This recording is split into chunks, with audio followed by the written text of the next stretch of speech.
사랑과 은혜가 풍성하신 여호와 아버지 하나님, 참으로 감사드립니다. 지난 한 주간도 저희들을 지켜주셔서 은혜와 사랑 안에 거하게 하시고 오늘 거룩한 주일을 허락하여 주시고 오늘 아버지께 나와 예배드리며 신령한 교제를 통해 주님과 만날 수 있게 인도하여 주시니 또한 감사드립니다. 죄로 말미암아 절망과 좌절 속에서 몸부림치며 멸망을 받아야 했던 저희를 크신 은총과 사랑으로 구원하여 주시고 하나님의 백성으로 살도록 인도하여 주신 주님의 귀한 은혜를 이 시간 진심으로 감사드립니다. 이렇게 주님께서는 저에게 각별한 은혜와 사랑 속에서 배려해 주셨건만 저희는 주님의 귀한 사랑을 깊이 깨닫지 못하고 오히려 주님을 거역하는 못난 죄인들입니다. 주님을 믿노라 하면서도 세상과 주님의 틈 속에서 우왕좌왕하며 하나님과 재물을 겸하여 섬기려고 애를 써왔습니다. 귀가 있어도 듣긴 듣되 정말 드려야 할 주님의 권면을 듣지 못하고 눈이 있어 보긴 보되 헛된 것에 사로잡힐 뿐 주님의 영광의 보좌를 보지 못한 저희의 무능함과 부족함을 용서하여 주시옵소서. 이 시간 저희의 심령을 새롭게 변화시켜 주셔서 주님의 복음의 진리를 확실히 깨닫고 신뢰하는 저희들 되게 하여 주시옵소서. 하나님 아버지, 주님께서 친히 세워주신 이 교회가 주님의 몸으로서 합당한 교회로 굳건히 설 수 있게 인도하여 주시옵소서. 이 재단으로 말미암아 노아의 구원의 방주 역할을 능히 감당할 수 있게 하여 주시옵소서. 말세를 살아가는 무엇 심령들이 흑암과 어두움 깊은 곳에서 영원한 참비신 주님을 발견하도록 일깨워주는 교회가 되게 하여 주시옵소서. 꺼져가는 진리의 횃불을 다시 불태우는 저희 교회가 되게 하여 주시옵소서.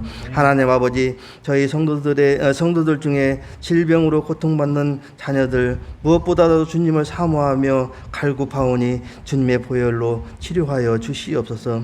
오늘 이렇게 저희를 불러주신 주님, 저희가 마음과 몸을 합쳐 주님께 신령한 예배를 드리오니 이 예배를 주님께서 흠양하여 주시옵시고 성령께서 이 가운데 임재하여 주셔서 넘치는 은혜와 축복으로 우리의 심령을 충만케 하여 주시옵소서. 오늘 또 귀한 말씀을 들어 단위 세우신 목사님 강건한 팔로 붙잡아 주시옵시고 우리에게 전해지는 말씀 우리가 한 주간도 더욱더 큰 힘이 될 수 있도록 인도하여 주시옵소서. 이 모든 말씀 예수님의 이름으로 기도드리옵나이다. 더딤의 절망을 치료하는 사랑이라는 말씀으로 함께 은혜를 나누겠습니다. 십계명 8, 9 십계명이 남았는데 그건 나중에 신약 본문을 설명할 때 다시 추가로 말씀하겠습니다. 저를 여러분 한번 보시겠어요? 잠깐만 하나만 이야기하고 말씀 나누겠습니다. 우리는 그 구약 성경을 읽을 때 구약을 읽을 때 어려워요. 왜냐하면 구약은 이스라엘 백성들에게 한 말씀이거든요. 우리에게 한 말씀이 아니라 이스라엘 백성들에게 한 말씀입니다. 1차적으로 이스라엘 백성들에게 어떤 말씀을 하셨는지를 잘 들어야 돼요. 1차적으로. 2차적으로 예수님께서 그 원뜻을 어떻게 가르쳐 주셨는지 다시 해석해 내야 됩니다. 그래서 구약만 설교하면 안 되고 구약을 설교할 때는 항상 신약과 같이 예수님이 그 원뜻을 어떻게 가르쳐 주셨는지 예수님께서 율법의 완성이 되셨기 때문에 어떻게 하셨는지를 들어야 됩니다. 그런가 하면 이 구약과 신약의 메시지가 2000년 역사 가운데 성령께서 일하시면서 어떻게 교회에게 가르쳐 주시는지를 듣고 나서 우리에게 적용을 하는 겁니다. 그래서 성경을 읽을 때 어렵습니다. 이런 과정을 착실히 거치면 우리에게 생생하게 말씀하시는 하나님을 듣게 됩니다. 오늘 본문도 사실 그렇게 됩니다. 구약에 지금 우리는 우상을 귀걸이를 빼서 우상을 만들지 않았잖아요. 그렇죠? 그래서 우리에게 바로 적용하여서는 안 되고요. 우상을 만들었던 이스라엘 백성들에게 어떻게 적용하는지, 그걸 신약시대의 교회에서는 어떻게 적용했는지, 우리의 우상은 무엇인지를 살펴보는 그런 말씀으로 우리가 함께 좀 은혜를 나누어서 오늘 우리에게 적용해보는 그런 시간이 좀 되면 좋겠습니다. 오늘 말씀도 그 출애굽기 20장에서부터 32장까지 중간에 그 긴 시간이 있기 때문에 그 말씀을 먼저 좀 배경을 살펴보면서 하나님의 은혜로 나아가는 시간 되기를 바랍니다. 하나님께서는 이제 모세에게 십계명을 이렇게 주셨어요. 율례와 계명을 그리고 가르쳐 주셨습니다. 이스라엘 백성들이 이제 한 나라를 이루도록 하셨습니다. 구원은 출애굽기 전체를 통해서 이스라엘 백성들이 노력해서 율법을 지켜서 얻은 것이 아니었죠. 이스라엘 율법을 알지도 못했는데 이집트의 지배 가운데 있는 이스라엘 백성들을 하나님께서 모세를 보내셔서 건지시고 그들이 공동체로 살아갈 수 있도록 율법을 가르쳐 주신 것입니다. 하나님께서 율법을 주신 또 하나의 목적을 신약교에서는 뭐라고 말하냐면 율법을 주신 것은 그 율법을 통해서 구원을 얻도록 하신 것이 아니라 우리의 연약함을 깨닫도록 하신 것입니다. 율법을 통해서 내가 온전하지 않구나 하는 것을 알고 하나님이 나를 은혜로 구원하셨다는 것을 경험하면 타인을 향하여서 은혜를 베푸는 사람으로 살아가게 되는 것입니다. 그러니까 율법은 잘 적용하면 우리를 겸손하게 만들고 정말로 하나님의 은혜가 필요하구나 깨닫도록 돕기 위해서 율법을 주신 것입니다. 그래서 율법 안에는 하나님에 대한 사랑, 하나님이 우리를 향한 사랑을 기억하고 그 사랑을 기초해서 서로가 서로를 즐거움으로 섬기는 종이 되도록 이렇게 하신 것입니다. 그리고 하나님께서는 이 사랑과 영광의 하나님께서 모세를 시내산에 부르셔서 십계명과 율법을 가르치셨고 그 계명과 율례를 이스라엘 백성들과 지도자들에게 주셨습니다. 우리가 좀 살펴볼 것이 무엇이냐면 모세가 먼저 하나님 전으로 출애굽기 20장에 보면 시내산으로 올라갑니다. 올라가고 거기서 율례와 계명을 다 들어요. 듣고 와서 그거를 적습니다. 적고 이스라엘 백성들에게 가르치는 시간을 갖습니다. 이것은 출애굽기 20장에서 23장까지 4장에 걸쳐서 하나님께서 십계명만 주신 것이 아니고 그거 자세하게 그 안에 율례와 계명들을 가르쳐 주신 내용들이 나옵니다. 그리고 24장에 보면 백성들이 하나님이 주신 말씀을 한 소리로 그 말씀을 준행하겠다고 이제 선언합니다. 오늘 그 이야기가 되게 중요합니다. 모세가 시내산에 올라가서 하나님 말씀을 먼저 들었고 그 말씀을 가지고 내려왔습니다. 아직 돌판에 기록하지는 않았어요. 그런데 먼저 올라가서 40일을 거하면서 하나님의 말씀을 듣습니다. 그리고 그 말씀을 가져와서 이스라엘 백성들에게 먼저 가르칩니다. 그 말씀을 다 듣고 가르치고 난 후에 이스라엘 백성들이 아멘 아멘 우리가 그 말씀대로 살겠습니다. 이렇게 다짐하고 결심하는 일들이 먼저 있었습니다.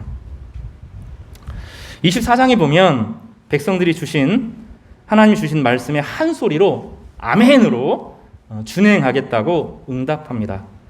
모세는 그 말씀을 기록합니다. 돌에 기록한 것이 아니라 양피지에 기록합니다. 모세의 두루마기에 기록합니다. 그 모세가 두루마리로 기록하는 동안 산 아래에 제단을 쌓았고 이스라엘 12지파대로 돌 기둥을 세웠고 소로 번제를 드렸고 제단과 백성에게 뿌리고 정결하게 하는 일이 일어났습니다. 24장을 한번 좀 보겠습니다. 출애굽기 24장을 좀 잠깐 살펴보십시다. 24장에 보면 시내산에서 비로소 언약을 맺죠. 언약을 맺습니다. 후반부에 보면 잘 볼까요? 후반부에 보면 5절을 먼저 4절과 5절을 좀 보세요. 4절에 보면 모세가 여호와의 모든 말씀을 기록하고 이른 아침에 일어나 산 아래에 제단을 쌓고 이스라엘 12지파대로 12기둥을 세우고 이스라엘 자손의 청년들을 보내어 여호와께 소로 번제와 화목제를 드리게 하고 모세가 피를 가지고 반은 양푼에 담아서 제단에 뿌리고 반은 백성들에게 뿌리면서 주의 말씀을 선포하는 장면이 24장에 기록됩니다. 너무 좋아서 비로소 이제 언약이 맺혀지게 되는 언약의 피를 허락하시고 이스라엘과 화평과 화해가 일어나는 일이 벌어졌습니다. 하나님 너무 기쁘셨어요. 지금 이거는 두 돌비를 받기 전에 일어난 사건입니다. 잘 기억하십시오. 돌비를 받기 전에 하나님께서 먼저 모세를 따로 만나서 20장, 21장, 22장, 23장, 4장에 걸쳐서 하나님 말씀을 가르치시면서 이 말씀대로 너희들 할 거냐 하고 이스라엘 백성들에게 제안을 하는 겁니다. 이스라엘 백성들이 아멘으로 화답하자 하나님께서 임시 제단을 쌓게 하시고 피를 뿌려서 정결하게 거룩하게 했습니다. 다시요. 이때는 언제라고요? 돌비를 주시기 전입니까? 후입니까? 전에 그런 겁니다. 그리고 하나님은 돌비로 자신이 말씀을 십계명의 말씀을 주시기 전에 하나님 너무 기쁘셨어요. 그래서 이스라엘 백성들 안에서 존귀한 자들을 초대하십니다. 시내산 정상까지는 가게 하지 않고 시내산 중턱으로 초대하시는 사건이 24장에 기록됩니다. 그것이 12절에서부터 18절까지 나옵니다. 이스라엘 백성들, 모세만 하나님의 영광을 본 것이 아니라 이스라엘의 70인들도 여기 보면 아론도 나오고 나답과 아비후도 나오고 이스라엘의 존귀한 70명들이 하나님의 영광을 보면서 거기 재밌는 표현이 나오는데 먹고 마셨습니다. 다시 말하면 하나님께서 식사를 그들에게 제공하셨고 하나님이 주신 음식을 먹고 마셨습니다. 우리 그 부분을 좀 찾아보겠습니다. 여기 9절입니다. 24장 9절입니다. 모세와 아론과 나답과 아비후와 이스라엘 장로 70인이 올라갔어요.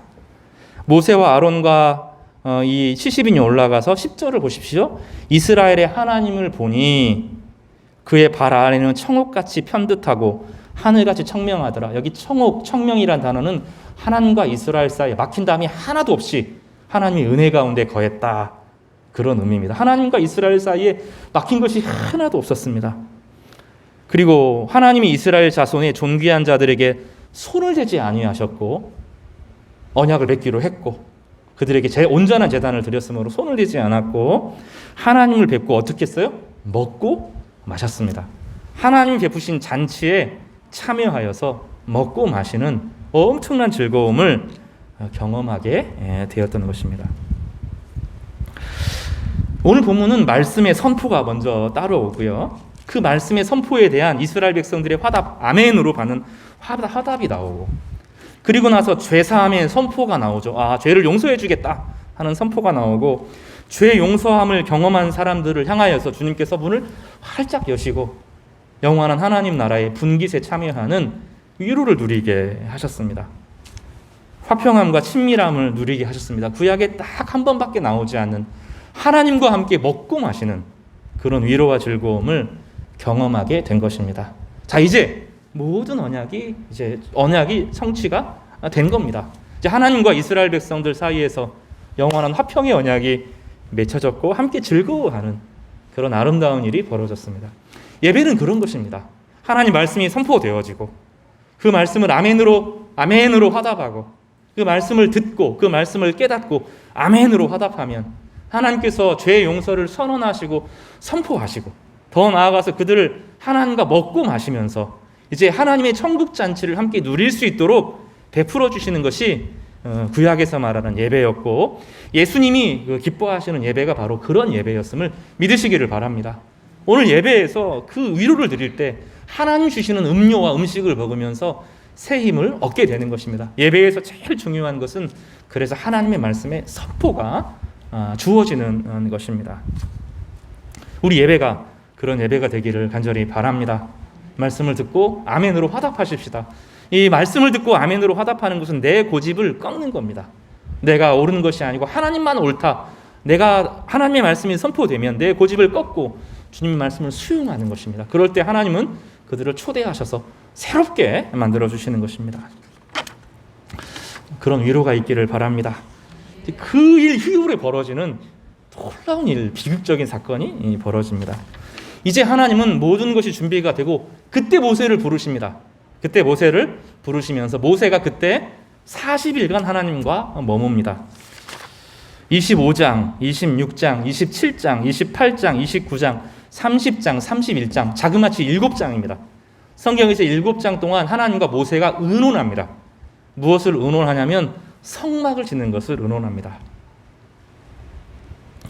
하나님께서 온 인류를 구원할 장대한 일을 모세에게 말씀하셨고 이스라엘 백성들에게 거룩한 제사장 백성이 되게 하시겠다고 약속하셨어요.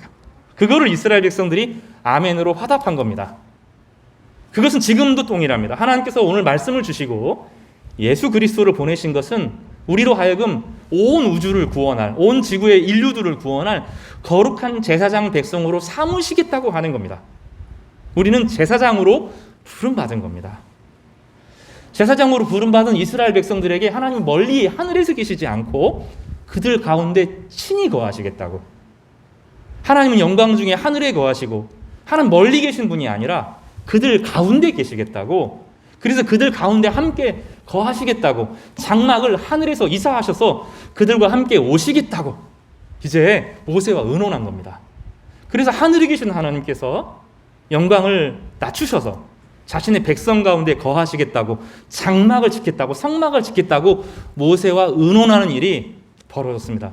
여러분, 출애굽기에서 이스라엘 백성들을 구원하는 그 장수가 34장에서부터 40장까지 7장에 기록돼요. 우리가 생각할 때는 이스라엘 백성들을 죄와 사망에서 이집트 백성에서 건네는 그 극적인 이야기가 엄청 중요할 것 같은데 출애굽기는 사실은 그게 아닙니다. 그게 아니라 영원하신 하나님께서 당신의 백성 가운데 함께 거하시면서 하늘에 계시지 않고 땅에서 그들과 함께 사시겠다고 하는 거예요. 직접 그들과 동행하시면서 그들의 어려움을 친히 막아주시고 불 기둥과 구름 기둥으로 만나와 메추라기로 대적을 이기시게 하는 하나님이 직접 당신의 백성들과 함께 거하겠다고 그 신방을 꾸미고 하나님이 함께하는 장소를 꾸미는 이 성막의 이야기가 출애굽기에서 사실은 핵심적인 주제입니다. 그걸 의논하는 데만 7장의 분량을 씁니다. 놀라운 것은 그러고 있어요. 그 40일을 하나님과 모세가 의논할 때 땅에서 어떤 일이 있었는가에 대한 이야기예요. 오늘 본문은 그 얘기를 합니다. 32장 1절 오늘 읽었던 본문을 돌아가 보십시다. 백성이 모세가 산에서 내려오미 더딤을 보고. 지금 하나님은 뭐 하고 있었어요? 뭐 하고 있었어요? 모세와 함께 뭘 의논하고 있었어요? 가장 좋은 것을 주시려고. 하늘에서 듣고가 아니라 직접 이스라엘 백성들과 함께 사시겠다고. 사랑하는 당신의 백성들과 함께 거하겠다고. 그거 의논하고 있는데 밑에서 뭐 하고 있었어요? 더딤을 보고 백성이 아론에게 말하여 우리를 위하여 인도할 신을 만들라.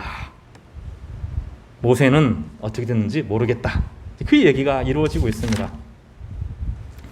오늘 32장을 히브리어로 보면 보았다라고 시작합니다.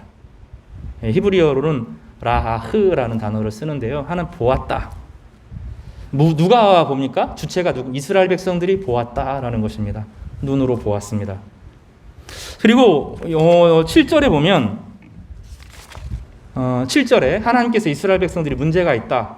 그들 큰일 났다라고 말하는 것은 말씀하셨다라고 되어 있습니다. 다바르라고 되어 있습니다.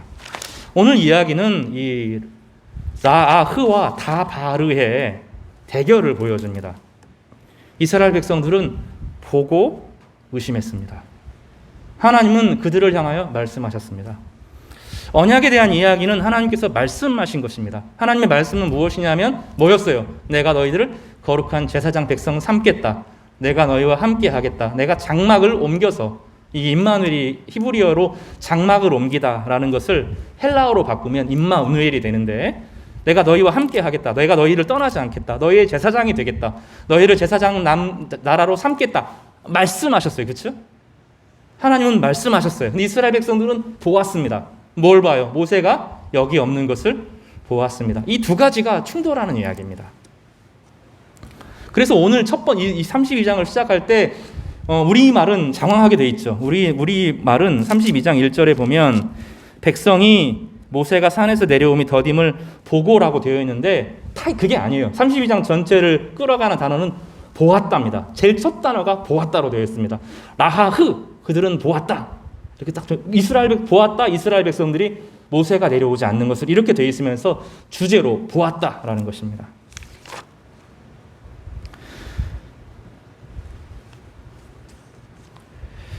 무엇을 보았습니까? 모세가 없는 것을 보았습니다. 모세가 없는 것을 보았습니다. 늦어진 것을 보았습니다. 눈으로 보이는 것과 하나님의 약속 사이, 하나님의 말씀 사이에 긴장을 보여줍니다. 여러분, 모세가 내려오지 않음을이라고 되어 있는데 이것도 객관적인 사실을 표현하는 것이 아니라 모세가 내려오지 않아서 화가 났다 그런 말이 써 있습니다. 모세가 내려오지 않음이 아니라 모세가 없는 것에 대한 분노를 보고 분노를 보았다. 이렇게 성경은 되어 있습니다. 똑같은 40일인데 하나님은 모세와 더불어서 어떻게 내가 이스라엘 백성들과 함께 살까를 고민하고 있을 때 이스라엘 백성들은 지금 하나님이 내 안에 없는 것을 보면서 하나님이 내 옆에 없는 것을 보면서 내 안에 구원이 없는 것처럼 하나님의 부재같이 느끼는 상황을 경험하면서 그들은 보고 우상을 지켜야 됩니다. 우리가 경험하는 것이 바로 그것입니다. 40일의 시간, 기다림의 시간. 믿음은 대부분 다 기다림으로 되어 있는데 하나님께서 응답하시지 않는 것처럼 보이는 순간에 우리는 하나님이 없구나 하고 절망으로 확 치우치게 됩니다. 그리고 그 사이를 우상이 파고듭니다. 24장 18절에 보면 이제 32장으로 넘어가기 전 24장 18절에 보면 40일을 모세가 하나님과 동행하면서 25장 이후로 성막에 대해서 의논했다고 되어 있습니다. 가장 아름다운 계획이 이루어질 때 하나님께서 우리를 향하여 선하고 아름다운 계획을 짓고 계실 때 우리를 향하여 의논하고 계실 때 우리의 삶이 어떻게 되면 가장 좋을지를 고민하고 계실 때 그래서 하나님께서 마스터 플랜을 세우고 계실 때 우리는 그 하나님의 말씀 너 기다리라고 그랬고 언약의 백성으로 제사장으로 삼으실 것이라고 이야기했고 온 세상 가운데 존귀한 하나님의 백성이 될 거라고 말씀하셨는데 우리는 그 말씀을 듣지 않고 눈으로 보는 것을 의지하는 것입니다. 그리고 보는 것을 가지고 따지게 되는 것이죠. 4절 아론은 말합니다. 금고리 다 가져와라. 그것을 부어서 녹입니다. 조각칼로 새겨 송아지 형상을 만듭니다. 그리고 너희의 신이로다 하고 보라. 여기 보라란 단어가 있습니다. 보라 너희의 신이다 하고 보여주기를 바랍니다. 우리의 유상은 그 사이에 생깁니다. 하나님의 말씀과 우리 현실 사이. 그 사이에서 우리는 늘 결정을 해야 됩니다. 들은 말씀을 가지고 의지하고 믿고 살 것인가? 눈에 보여서 펼쳐지는 것들을 바라볼 것인가? 이 두 사이에서 우리는 항상 고민합니다. 그러나 우리는 듣는데 점점점 듣는 귀가 상실되고 있는 시대에 살아갑니다. 우리는 듣는 것보다 보는 것에 익숙합니다. 옛날에는 TV를 보았는데 옛날에 TV가 처음 나올 때 목사님들이 저것이 귀신 상자다 그랬거든요. 다 그것에서 유혹에 빠진다고. 근데 지금은 TV를 다 잊어버린 시대가 됐죠. 지금은 뭘 봐요? 휴대폰을 보죠. 그래서 사람들을 요즘에 사람 자체는 어떤 존재라고 부르냐면 휴대폰 사람 이렇게 부릅니다. 휴대폰은 요즘의 사람들에게 막 휴대폰 따로 나 따로가 아니라는 거예요. 휴대폰은 몸의 일부가 된 거예요. 저는 안경을 벗으면 글자가 또릿또릿하게 보이지 않기 때문에 글을 읽을 때 이렇게 안경을 씁니다. 저는 안경 없으면 생활이 잘 안 돼요. 저는 제 몸의 일부죠, 안경은. 요즘의 시대의 사람들은 휴대폰이 몸의 일부가 됐어요. 여러분, 이게 나쁜 게 아니라 그냥 내 몸의 일부예요. 휴대폰이 없으면 불안한 것인데 팔 하나 다리 하나 잘라내는 것과 똑같은 경험을 한다는 거죠. 그래서 우리는 항상 눈으로 봅니다. 그 영상 속도가 차차차차 흘러가면서 1초에 수십 프레임이 돌아갑니다. 30초만 더, 예전에는 30프레임이 돌아가면 1초에 30장이 돌아가는 거예요, 영상이. 30장의 사진이 돌아가면 자연스럽다고 그래요. 지금은 60초가 돌아가, 1초에 60장이 돌아갑니다. 어떤 거는 120개가 돌아갑니다. 1초에 120장의 화면이 돌아가면서 우리 영상을, 우리 눈을 꽉 채웁니다. 그러니 우리는 이 보는 세대 가운데 눈으로 보여지지 않은 하나님을 믿을 수가 없는 거예요. 주님의 약속의 말씀은 너무나 멀어요. 너무나 멀고 우리에게 가슴으로 다가오지 않습니다. 이스라엘 백성들을 향하여서 똑같이 예전에도 그랬다는 거예요. 하나님의 눈에 안 보이고 모세가 안 보이니 불쾌했다는 겁니다. 화가 났다는 겁니다. 그리고 눈에 보이는 하나님을 만들어내라 하고 아론에게 요청하고 그 아론은 눈으로 보이는 하나님을 만들어냅니다. 무엇으로 만드는지 살펴볼까요? 32장에 보면 무엇으로 우상을 만듭니까? 귀에 있었던 금고리를 빼어서 만듭니다. 이 금은 어떤 금입니까? 이스라엘 백성들이 이집트에서 나올 때 하나님이 이집트 사람들에게 너희 그동안 이스라엘 백성들을 학대했으니 너희 금은 폐물을 가지고 이스라엘 백성들에게 주라고 하는 하나님이 주신 선물입니다. 그래서 금 귀걸이, 금 목걸이 하고 다 나왔어요. 이건 하나님의 선물입니다. 하나님이 주신 선물을 가지고 우상을 삼습니다. 우상은 항상 내가 하나님이 주신 것을 가지고 이용하는 것입니다. 상황이 어려울 때는 하나님을 부르짖죠. 다 그래요. 누구나 비난하려고 하는 것이 아니라 우리는 상황이 어려워지면 하나님을 의지합니다. 그리고 하나님을 향하여 부르짖습니다. 그리고 그 상황이 끝나면 잊어버립니다. 그리고 때때로 하나님이 주시는 그 것들을 그것에 매여 삽니다. 내 사회적 성공에 매이고, 세상의 성공에 매이고, 내 육체의 성공에 매이고, 내 자녀에게 매이고, 그리고 하나님이 주시는 것 때문에 하나님을 떠납니다. 참 놀라워요. 우상은 따로 있는 것이 아니라 하나님이 주신 것을 내가 섬기는 것입니다. 이게 우상이죠. 우상은 눈에 보이는 것이고 나에게 무엇인가 기쁨을 줄 것처럼 보이는 것이고, 우상은 나에게 소망이 될 것처럼 보이는데 사실은 하나님이 주시는 것을 우상 삼는 것입니다. 그래서 우리에게 주신 수많은 축복이 어느 순간 우상으로 딱 바뀌는 순간이 있습니다. 그때는 듣는 귀가 사라지고 눈으로 보이는 것에 치우치기 때문입니다. 세상을 바라보면 세상은 너무 잘 사는 것 같아요. 나만 비참해 보입니다. 보이기 시작합니다. 나의 비참함, 나의 슬픔이 보입니다. 그래서 그것을 묵상합니다. 내가 얼마나 인생에서 불행한지 내 불행을 알아봐 주십시오 하고 자기 불행을 계속 사람이 묵상합니다. 그럼 세상에서 가장 불쌍한 사람이 자기가 돼요. 거기서 빠져나오지를 못합니다. 그것이 우상이 되면 자기의 슬픔이 우상이 됩니다. 자기 자신을 섬기게 되고 하나님이 나에게 하신 약속들은 다 사라져버립니다. 너 제사장 되게 할 거야. 너 복의 근원이 되게 할 거야. 너는 만민을 위해서 일어나는 만민의 깃발이 될 거야. 너 때문에 세상 사람들이 구원을 얻을 거야. 너는 지금은 약해 보이지만 나중에는 하나님의 백성으로서 위대하게 일어설 거야. 너 때문에 세상의 수많은 사람들이 회복될 거야. 하나님께서 약속하셨는데 그 약속은 안 보이고 지금 내 눈에 보이는 내 형편만 보이게 되는 것이죠. 그리고 자신을 한탄하죠. 이스라엘 백성들이 하는 것은 이 절망을 이기지 못해서 모세가 내려옴의 더딤을 보고 이기지 못해서 눈에 보이는 거짓 우상을 만드는 거짓 신앙을 찾는 것입니다. 사람은 어떤 형태로든 간에 희망이 있어야 되거든요. 그러니까 하나님 주신 희망이 아니면 인간이 만든 희망을 붙드는 것입니다. 나의 단기적인 계획들, 그 사람들, 그 조직들, 그 제도들, 아니면 자기의 과거의 추억들, 정서적으로 그 사람 없으면 안 될 것 같은 내 친구들을 우상으로 삼게 되는 것입니다. 이스라엘 백성들은 그동안 이집트에서 보았던 송아지, 그거를 눈으로 만들어 놓고 즐거워했습니다.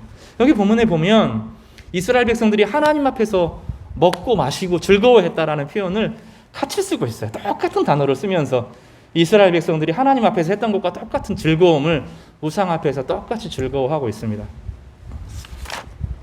우상은 사람을 즐겁게 하고 기쁘게 하고 소망을 주는 것처럼 그 순간을 이기게 합니다. 그럼 문제는 무엇입니까? 삶의 위기가 닥쳐오면 기도가 응답되지 않습니다. 누구나 희망이 필요하고 희망이 끝날 때 우리는 우상을 찾습니다. 우상은 일시적으로 우리에게 기쁨을 주지만 진정한 위기가 다가오면 아무런 능력을 발휘하지 못합니다. 왜냐하면 내가 만든 신화, 내가 만든 신념, 내가 만든 기대, 내가 만든 이데올로기, 내가 만든 조직이기 때문입니다. 구원은 외부에서 오는 것입니다. 나하고 상관없는 방식으로, 그리고 구원은 예상하지 못한 방식으로, 우리가 상상할 수 없는 방식으로 늘 기대를 뛰어넘어서 우리 가운데 임하게 되는 줄 믿으시기를 바랍니다.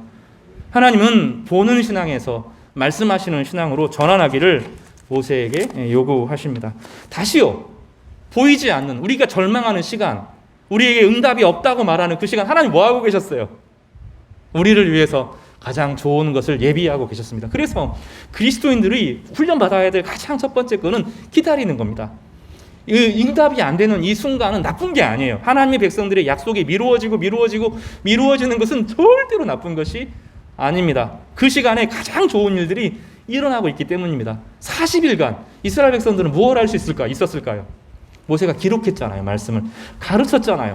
하나님이 이런 말씀을 주셔서 십계명의 의미를 생각할 수도 있고 규례에 대해서 생각해 볼 수 있고 그걸 가지고 어떻게 하면 우리가 이 말씀을 갖고 살아갈 수 있을까 고민할 수 있고 그 말씀을 가지고 묵상할 수도 있고 그 말씀을 가지고 기도할 수도 있고, 그렇죠. 여러 가지 40일 동안 할 수 있는 말씀을 가지고 할 수 있는 수많은 것들이 있었습니다. 그런데 그들은 절망만 하는 거예요. 모세 언제 오지? 모세 언제 오지? 이미 하나님 말씀을 주셨는데 또 말씀이 선포되어지고 그 말씀으로 회개하고 그 말씀으로 돌이키고 하면 하나님께서 은혜를 계속 부어주셨을 건데 그들은 모세 언제 오지? 모세 언제 오지? 왜 모세 안 오지? 모세 없으면 어떡해? 이렇게 말하는 거예요. 늘 기다립니다. 우리는 늘 기다리면서 절망하고 좌절하면서 자기의 문제를 계속 곱씹고 주변에 보이는 어려움을 계속 받아들이면서 야 어렵구나 죽겠구나 힘들겠구나 안 되겠구나 하고 절망하고 무너지는 것이 우리의 삶의 태도인 거예요. 본문은 우리에게 열실히 보여줘요. 이스라엘 백성들에게 다른 가능성들이 많았습니다. 그러나 그들은 보았고 본 것에 빠졌고 그리고 헛된 우상을 만들어내게 되었다는 것입니다.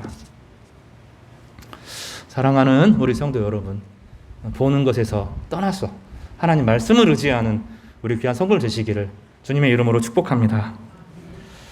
하나님께서 말씀하십니다. 7절에 보면 하나님께서 7절에 말씀을 하시죠. 32장 7절에 여호와께서 모세에게 이르시되, 여기도 이르시되가 먼저 따옵니다. 그래서 32장 1절은 다바르 라하, 31장 1절은 라하흐로 시작하고 7절은 다바르로 시작하면서 두 가지가 충돌합니다.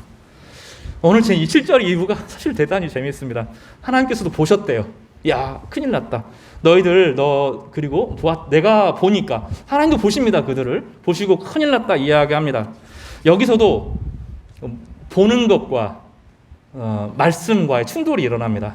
지금 모세가 하나님께 보았다 그러니까 모세가 뭐라고 말합니까? 하나님 말씀하셨잖아요. 그 얘기를 하는 거예요.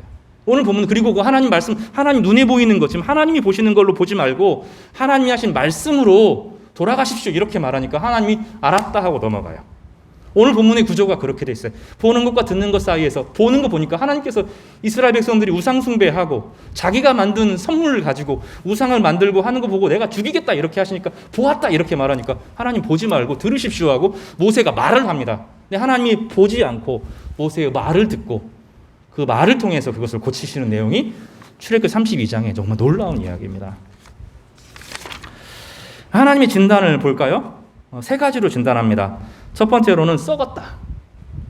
두 번째로는 속히 떠났다. 세 번째는 목이 뻣뻣하다. 이 세 가지로 이스라엘 백성들을 진단합니다. 32장에 보면 여기 보면 내 백성이 부패하였다. 8절에 보면 속히 떠났다. 그리고 9절에 보면 목이 뻣뻣하다. 세 가지로 그들을 진단합니다. 썩었다라는 것은 부패했다. 원래의 상태에서 벗어나서 더 이상 먹을 수 없게 되었다. 썩고 다른 것까지 전염시킨다. 그런 의미를 가집니다. 예수님께서는 이것을 어떻게 말씀하셨냐면 세상에서 가장 빨리 부패하는 것이 마음이다 라고 말하면서 마음을 믿지 말라고 그러셨어요. 여러분 마음 믿으면 안 됩니다. 우리는 참 우리 마음을 중요시하는데 성경은 좀 달라요. 마음이 중요한 것이 아니라 그 안에 말씀이 없으면 아무리 고상한 마음도 썩는다. 부패한다. 세상에서 마음만큼 빨리 썩는 것이 없다라고 가르쳐요. 여러분 마음 너무 의지하지 마시길 바랍니다. 속히 떠났다. 이상하죠? 1절에서 보면 어떻게 되어 있어요? 더디옴을 보고 오래됐다는 거죠. 이스라엘 백성들 입장에서 너무 오래라는 거예요. 하나님이 40일간 우리를 찾지 않으시다니, 하나님이 40일간이나 우리와 없다니, 모세가 40일간이나 우리와 동행하지 않다니 어떻게 그럴 수 있어 이렇게 말하는데 하나님은 속히 떠났어. 왜냐하면 하나님은 영원히 이스라엘 백성들과 함께 하실 것이기 때문에 이 영혼을 가지고 영원히 그들을 동행한다고 말하는데 내 인생에 잠깐 느껴지는 하나님의 부재, 하나님이 내 인생에 안 계신 것 같은 그 순간이 우리를 막 너무 불안하게 하고 절망에 빠지게 한다는 거죠. 그러나 부재를 통해서 우리 연약함을 깨닫고 주님을 기다리는 시간으로 삼아야 되는데 기다리는 시간으로 삼지 않고 하나님을 등 돌리고 하나님이 계시다면 어떻게 나에게 이런 일이 벌어질 수 있을까 하고 하나님을 향하여 저주를 퍼붓는 그것을 속히 떠났다고 이야기합니다. 하나님이 하나님의 은혜를 베푸신 성도들이 믿음을 떠난 사람들을 보면 하나님의 은혜가 없었던 것이 아니에요. 정말로 평생을 하나님이 그들에게 베풀어 주셨고 은혜를 베풀어 주셨는데 뭐 하나 마음 상하면 딱 떠나는 거예요. 속히 떠나는 거예요. 하나님 그거 하지 말라고 말합니다. 그 다음에 여기 마지막에 보면 목이 뻣뻣하다, 굳었다 이렇게 말합니다. 신념의 사람이다. 너무 자신의 확신이 가득해서 하나님 말씀을 듣지 못하는 것입니다. 내 신념이 너무 커서, 내 의지가 너무 커서, 내 삶의 방식이 너무 커서 하나님도 나를 고치지 못한다고 말하는 것. 그리스도인들 중에서 내 기질은 못 바꿉니다. 나는 원래 그런 사람입니다. 이렇게 말하는 분들이 있어요. 하나님에게 나는 목이 굳은 사람입니다. 당신도 어쩌지 못합니다. 이렇게 말하는 거예요. 그렇게 하면 안 된다는 거예요. 부드러운 마음을 주십시오. 나에게 하나님 부드러운 마음을 주셔서 나를 고쳐주십시오. 나를 변화시켜 주십시오. 늘 그런 마음으로 나아갈 때 하나님 우리를 새롭게 하여 주시는 것이죠. 그래서 근데 또 하나 보면 하나님께서 모세를 물어보세요. 네 백성, 모세 네 백성이 지금 부패했고 목이 곧고 속히 하나님을 나를 떠났는데 이렇게 말하니까 여기 모세의 이야기를 가만히 한번 들어보십시오. 여기서 이 논쟁이 벌어지는데 모세와 하나님 사이의 논쟁이 사실은 짧지만 7절에서 14절까지 논쟁이 벌어집니다. 너의 백성이라고 하나님께서 물으시니 모세가 11절에 뭐라고 말합니까? 11절 후반절을 보십시오. 애굽 땅에서 인도하여 내신 주의 백성에게 진노하십니까? 내 백성이 아니라 당신 겁니다 하고 말로 설득하죠. 어찌하여 애굽 사람들이 이르기를 여호와가 자기의 백성을 산에서 죽이고 지면에서 멸하려 하는 악한 의도로 인도하였다고 말하게 하시려 하시나이까? 자기의 백성을, 여호와의 백성을 이렇게 표현합니다. 12절에 쐐기를 박죠. 주의 백성에게 이 화를 내리지 마옵소서. 그리고 13절에 이렇게 말합니다. 하나님께서 보았다 이렇게 말할 때 13절을 가만히 보세요. 하나님께서 약속하신 말씀을 기억하옵소서. 아브라함과 이삭과 이스라엘을 기억하여 주소서. 그들을 위하여 주를 가리켜 맹세하여 이르기를, 주님께서 말씀하셨다는 거예요. 주님께서 약속하셨다는 거예요. 주님께서 맹세하셨다는 거예요. 지금 눈으로 보이는 이스라엘 백성들 묻지 말고 하나님 당신의 말에 주님이 하셨던 말씀에 책임을 지십시오. 이렇게 모세가 맞받아치는 겁니다. 보는 것을 가지고 하지 말고 당신의 성품을 가지고 주님 앞에서 보여지는 이스라엘 백성들의 악함을 보지 마시고 주님의 성품, 주님이 하신 말씀에 기초해서 그들을 건져주십시오. 이렇게 요청하고 있습니다.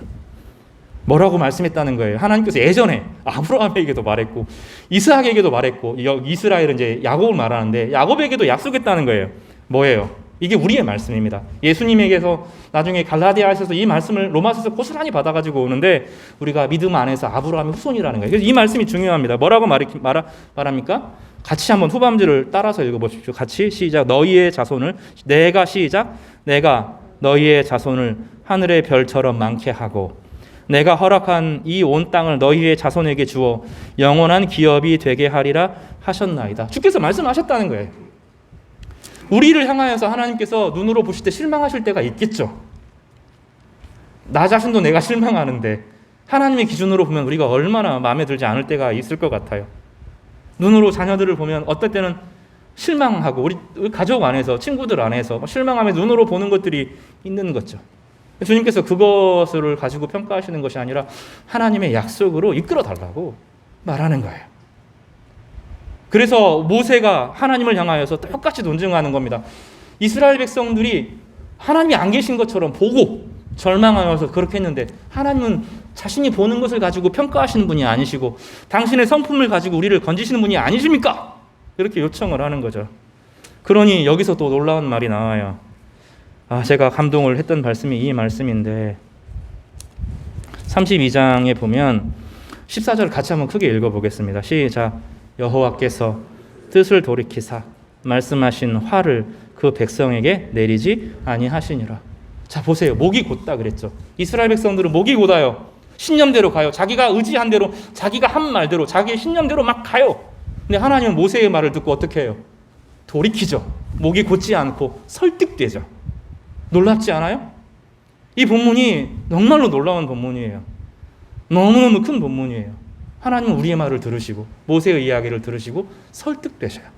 정의를 가지고 심판하고 저놈은 악한 놈이니까 내가 죽여버려야 되겠다 이렇게 하지 않으시고 원래 첫 마음은 보시고 그런 마음을 가지셨는데 마음을 고쳐먹으세요. 그러니까 이 대단히 놀랍죠. 하나님도 마음을 고쳐먹으시는데 나는 못한다. 그러지 마세요. 내 신념대로 살 거다. 그 누구도 내 고집을 꺾을 수 없다. 나는 믿음의 사람, 신념의 사람, 내 의지는 누구도 꺾지 못한다. 그러면 안 된다는 거예요. 하나님도 말을 듣고 돌이키셔요. 이것이 구약의 이야기라면 우리에게는 조금 더 나은 이야기가 있습니다. 히브리서 8장 1절로 오늘 결론을 내리겠습니다. 모세는 여기서 보면 중보의 역할을 하고 사랑으로 모세가 이스라엘 백성들을 너무 사랑하는 사랑으로 그리고 하나님의 사랑을 일깨우는 사랑으로 그 더딤의 절망을 돌이켜서 회복시키죠. 그런데 히브리서는 우리에게 한 가지 더 가르쳐줍니다. 구약에서는 모세를 통해서 이스라엘 백성들이 살아났는데 우리는 다르다는 거예요. 히브리서 8장. 지금 우리가 하는 말의 요점은 이러한 대제사장이 우리에게 있다는 것이라. 그는 하늘에서 지극히 크신 이의 보좌 우편에 앉으셨다. 히브리서 전체가 우리 가운데 가르치는 것이 무엇입니까? 우리에게 더 나은 제사장이 있다. 우리에게 더 나은 중보자가 있다. 우리를 위해서 뜨겁게 기도하시는 분이 계시다. 그분의 인생으로 책임지시는 하나님의 아들이 계시다. 두려워하지 말고 절망하지 말고 그 아들 앞에 나아가라. 이게 요청하는 거잖아요.